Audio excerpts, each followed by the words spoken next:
All right, let's dive in. We're going deep into the Australian politics today. Sounds good. We're talking expert opinions and polls, all from yesterday, February 19th, 2025. Okay. With the election coming up, and, well, this isn't your usual Labor versus Coalition thing. This is, This has got some twists. yeah, it does. What are the polls saying? Well, they're showing a dead heat between Labor and the coalition. Really? But there are a lot of voters who are just disillusioned with both. Huh. They're looking at the minor parties and the independents, and it just seems like the old ways aren't working anymore. So it's not just who wins, Yes. but how they win, right? Exactly. And speaking of disillusionment, Yeah. neither Albanese nor Dutton are exactly popular right now. That's true. And a recent news poll actually showed that 53% of voters don't think Labor deserves to be reelected. Wow. That's got to sting a little. Yeah, that's a big number, and I think it shows how dissatisfied people are. Right. And I think it really increases the chances of a hung parliament, Oh, wow. where neither party can form a government on their own. Well, what happens then? Well, then you see the minor parties and independents having a lot of power. Interesting. It really makes it hard to predict what will happen. So close race, unhappy voters, and maybe a hung parliament. Yep. Then add in the economy, Oh, yeah. which hasn't exactly been predictable lately, and it's It's a bit of a mess. getting exciting, to say the least. For sure. And then there's the interest rate cut. Oh, After yeah. 12 rate hikes in a row, this cut is a big deal. But is it, Is it a sign that things are getting better, or are they just trying to get votes? yeah, the economy is always a big deal in elections. Always. And Labor is saying this rate cut is proof that they're managing things well. Of course they are. They're saying it'll help with the rising cost of living and all. Right, but the opposition is saying, hey, remember those 12 rate hikes? It's going to be interesting to see how it all plays out. For sure. And what about inflation? Oh, yeah, those 12 rate hikes were because of inflation. Makes sense. Now with this cut, who knows what will happen?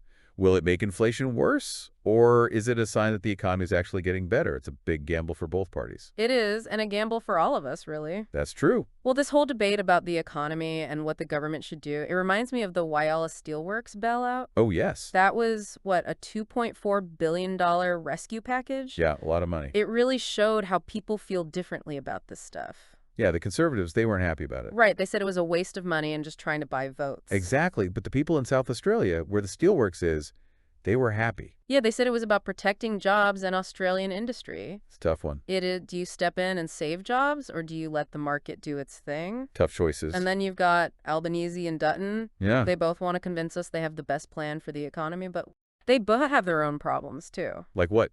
Well, Albanese, his approval ratings have been going down. Right. And it seems like people don't really know what he's achieved. Huh. Like, they can't connect the dots between his policies and what's actually happening in their lives. Interesting. It kind of leaves the door open for Dutton. Yeah. He can say, look, I'm a better option. Makes sense. But Dutton has his own problems, too. Oh, yeah. People aren't convinced by him either. Right. Some people think he's too much like, well, a certain former U.S. president. Oh, okay. Using those culture war tactics. Yeah, I see. So we have two leaders, Yes. both with their own baggage, both trying to figure out this crazy economy, and both trying to convince us they're the right person for the job. It's a lot. It is. And we can't forget about the social and cultural side of things. Right. All those undercurrents that are shaping this election, often in ways we don't even realize. Like what? Well, things like anxieties people have, their hopes, and ultimately how all of that will affect who they vote for. It's true. Those things are just as important as the economy. It's about understanding what the country is feeling, what people are worried about, and what they're hoping for. Exactly. And one thing that's really worrying is the online hate speech. Yeah. Especially towards LGBTQ plus politicians. Awful. Some research actually shows that the attacks are very personal and have nothing to do with their policies. It's just not right. It shows that prejudice and discrimination are still a big problem. Yeah, and it makes it harder for people to participate in politics. Right. If people are afraid to speak up or run for office because they might get abused, that's not good for democracy. Not at all. And this ties into something bigger, I think. What's that? The way we talk about politics. Yeah. It's like everyone's shouting and no one's listening. It's trail. There's no nuance anymore. We need to find a way to turn down the volume. Yeah, how do we have those tough conversations without all the yelling and anger? It's important to be respectful even when we disagree. I think that's something we need to think about all the time, not just during elections. Absolutely. And it's not just online. Right. We see it in the real world, too. Like where? Well, look at what happened after the Indigenous voice referendum, the rise of anti-Semitism and Islamophobia, and even the climate change debate. It's a lot. It is, and it shows how important social and cultural values are in shaping politics. For sure. It's a reminder that politics isn't just about policies and speeches. No, it's about people. Their lives, their experiences, and what they believe in. And those things are often at the heart of what's really important in an election. It really is. And these undercurrents, these tensions, they show us what's really at stake. And it highlights the need for leadership. Yeah. Leadership that can deal with all the complicated stuff. Uh-huh. But also leadership that can bring people together. I agree. Someone who can guide us through tough times.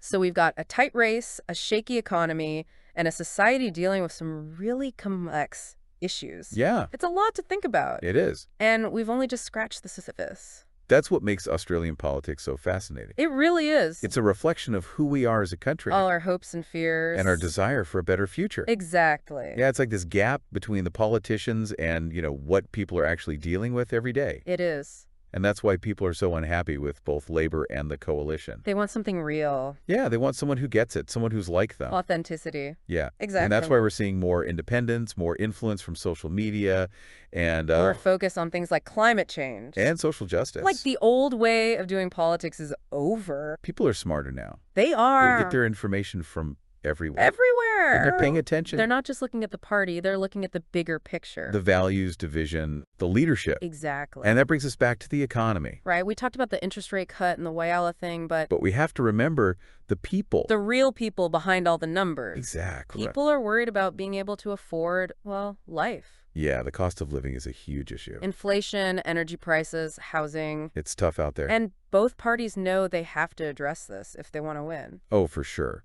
Labor will probably talk about all the money they've put into social services. Makes sense. And programs that help families. They'll Yeah. probably mention policies to increase wages and create more secure jobs, too. And the coalition. I think they'll stick to their usual talking points. Okay. Fiscal responsibility, tax cuts. They'll say putting more money in people's pockets will boost the economy. And create more opportunities for everyone. Right. It's that classic debate, isn't it? It is. Labor wants the government to do more, the coalition wants less. Two different approaches. And both have their pros and cons. Exactly. It comes down to values. What do you think is more important? A safety net for the vulnerable. Or individual freedom and economic growth? Even if it means more inequality. It's a tough question. It is. And every voter has to decide for themselves. But no matter what, people want to see results. Of course. They want their leaders to understand what they're going through. And they want to know that those leaders are working to make things better. It all comes back to leadership. Always does. The leaders set the tone. They make the tough calls. And I have to inspire confidence. And as we've seen, both Albanese and Dutton have work to do. Yeah, Albanese needs to show us he's got a clear plan for his second term. A vision for the future. And he needs to show people that he gets it, That he understands their problems. He can't just talk about what he's done in the past. He needs to show how his policies will actually make people's lives better. And Dutton. He needs to show us he's not just a divisive figure. Yeah, he needs to be more positive. More inclusive. He needs to bring people together, not tear them apart. It's about building trust. Showing competence. And empathy. Understanding what Australians are feeling. And offering them a way forward. A way to a better future. And it's not just about making speeches. It's about listening. Engaging. Connecting with people. Showing up not just during the election. But all the time. It's about serving the people. Leading by example. Inspiring trust. Building a sense of shared purpose. That's what people need right now. Someone to guide them through all this. Someone who can unite us. Someone who can give us hope. And speaking of navigating a complex landscape, we have to talk about the media. Oh, yeah. They have a huge role to play in this election. They're the ones who decide what we talk about. What we focus on. And they have a big influence on how we see the world. And ultimately, how we vote. It's crazy how much information is out there now. It is. It's overwhelming. News, social media, online forums. It's hard to know what to believe. That's why it's so important to be media literate. To be able to think critically about the information you're getting. To recognize bias. To tell the difference between fact and opinion. It's about being an active consumer of information. Not just passively taking in whatever's thrown at you. Have to question things. Challenge the narratives. Especially during an election. When the stakes are so high. There's so much information flying around. Think about how the media covers certain issues. How they frame the debates. Who they give a platform to. And who they ignore. those decisions can really affect how people see the candidates, the parties. And the issues It's a reminder that the media, even though it's important for democracy, isn't always neutral they have their own biases. with their own interests. It's up to us to be aware. To be critical of the information we're getting, we need to be smart about it. We need to look for different perspectives Check the facts. and make up our own mind, based on evidence.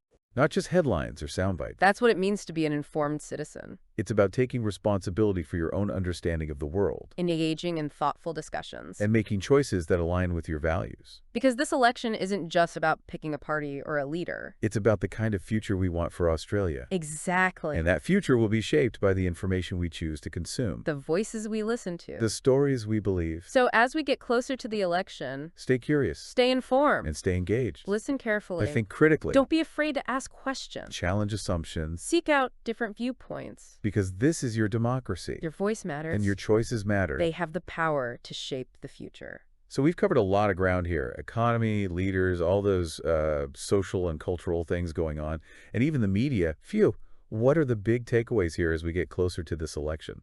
Well, the first one's got to be, this race is tight.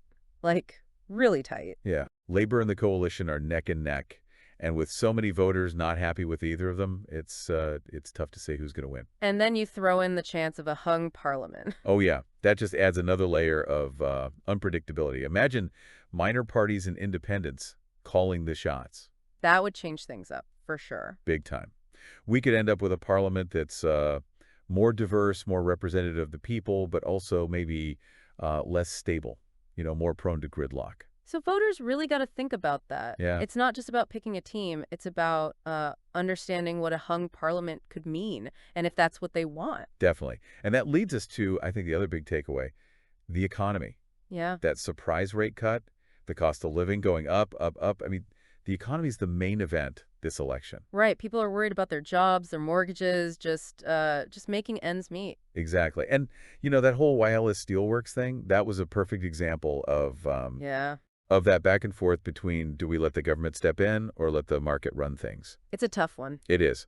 How do we make sure the economy grows, but also, take care of people? Yeah. Right. How do we build a system where everyone benefits? These are big questions. And they need real answers, not just slogans. Exactly. We need leaders who are willing to, have those tough conversations to really grapple with these issues. Which brings us to leadership. Right. Both Albanese and Dutton, they've both got their their challenges. Yeah, they need to show us they can handle the economy. And they need to show us they've got the right stuff to lead the country through, well, all of this. Albanese needs to really step up, I think. Show us he's got a plan, a vision for the future. He needs to connect with people, show that he understands what they're going through, and that he has a way to make things better. Yeah, he can't just talk about what he's already done. No, it's about the future. What's he going to do for us now? And Dutton, he needs to, I don't know, maybe soften his image a bit. Show a little more compassion. Remind people that he cares about all Australians. Right. It's about bringing people together, not dividing them. And those social and cultural issues we talked about, those are playing a big role too, right? Absolutely. All that stuff about online hate speech, Indigenous reconciliation, climate change, social justice. These issues are, they're really shaping how people are thinking about this election. Yeah, it's a reminder that politics isn't just about the numbers or who's in power. It's about what we believe in, what kind of country we want to live in. And that's often more important to voters than, economic forecasts or what the parties are promising. So what's going to decide this election? Is it the economy, leadership, these social and cultural things? Honestly, it's probably a mix of everything. But the big thing to remember is this election is about choices. What kind of future do we want for Australia? It's about our values. What we stand for as a nation. And the legacy we leave behind, that's something we all have a stake in, no matter who we vote for. So as we head towards the election, let's keep talking about these issues. Listen to each other. Really try to understand different points of view. And hopefully find some solutions that work for everyone. Well said. And to our listeners, stay informed, stay engaged, and stay hopeful. The future of Australia is, it's in your hands.